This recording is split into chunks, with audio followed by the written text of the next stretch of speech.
Hello, आज हम पढ़ेंगे मेगास्पोरोजेनेसिस के बारे में। सर, जब फीमेल गैमेटोफाइट बनेगा। हमने देखा था कि जब मेल गैमेटोफाइट बनेगा तो उसको बोलेंगे माइक्रोस्पोरोजेनेसिस। हमने देखा था कि मेगास्पोरेंजियम है हमारा ओव्यूल, तो मेगास्पोरोजेनेसिस होगा फीमेल गैमेटोफाइट की formation. Now this is our nucleus layer, ये सेल्स है न्यूक्लियस के।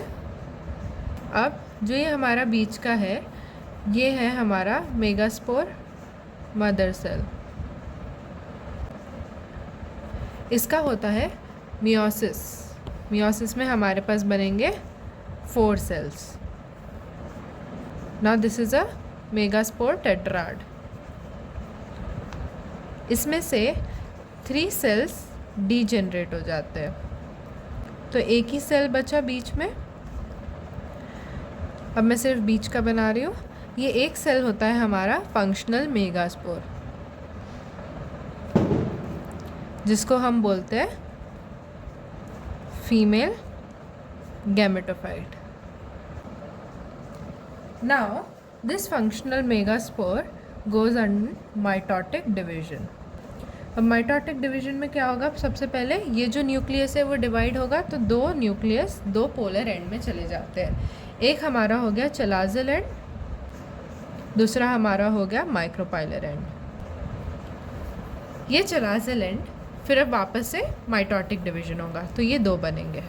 वापस से माइटोटिक डिवीजन होगा, तो 3 हो गए in both the polar and.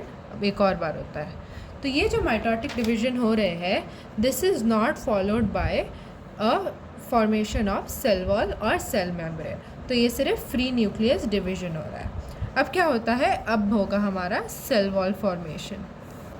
तो जो चलाजल एंड है वहाँ पर 3 सेल हो जाते हैं, इसको हम बोलते हैं एंटीपोडल सेल्स। बीच में हो जाते हैं हमारे 2 पोलर न्यूक्लिया, और यहाँ पर भी हमारे 3 सेल हो जाते हैं। एक होता है हमारा एग सेल, ये बाकी 2 होते हैं हमारे सिनर्जिड्स। अब यहाँ पे एक मैं वापस बनाती हूँ। यहाँ पर एक होता है फिलीफॉर्म अपैरेटस, जो पॉलन ट्यूब के फॉर्मेशन में हेल्प करता है। Now this entire thing, egg cell and synergids are together called as egg apparatus. ये बेसिकली मेगास्पोरोजेनेसिस की प्रोसेस है एंजियोस्पर्म में। तो इवेंचुअली जो हमारा फीमेल गैमेटोफाइट है, that consist of 1 2 3 4 5 6 7 8 nucleate and 7 cell. Thank you.